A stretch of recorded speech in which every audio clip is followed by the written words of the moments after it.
مٹ گئے مٹتے ہیں مٹ جائیں گے آدا تیرے، مٹ گئے مٹتے ہیں مٹ جائیں گے آدا تیرے،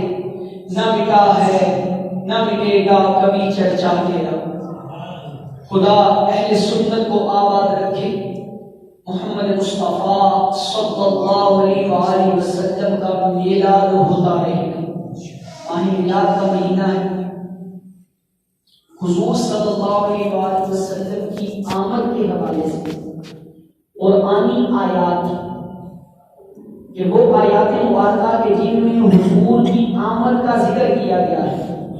اہل سنت اس ماہ میلاد کے اندر حضور صلی اللہ علیہ وآلہ وسلم کی آمد کی خوشی میں اپنے گھروں کو سجاتے ہیں، اپنے محلوں کو سجاتے ہیں،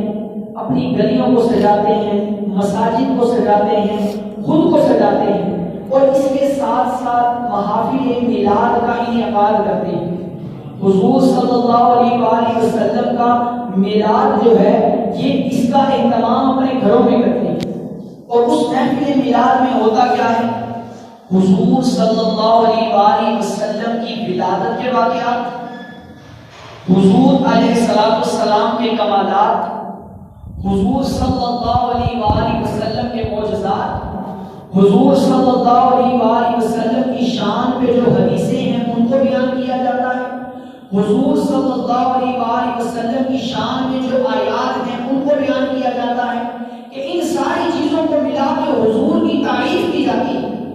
حضور کی نام بیان کی جاتی ہے، اور اس کے ذریعے اپنے دل میں اور اپنے گھر میں آنے والوں کے دلوں کے اندر حضور کی محبت کو پروان چڑھایا جاتا ہے، کہ ہاں ہمارے نبی کریم علیہ السلام وہ ہیں کہ جن کے کمالات یہ ہیں، جن کے معجزات یہ ہیں، جن کی شان میں قرآن کی آیتیں یہ ہیں، جن کی شان میں احادیث یہ ہیں، اور ان چیزوں کو بیان کر کے دل کے اندر محبت کو بڑھایا جاتا ہے۔ یہ بھی انشاءاللہ العزیز کہ یہ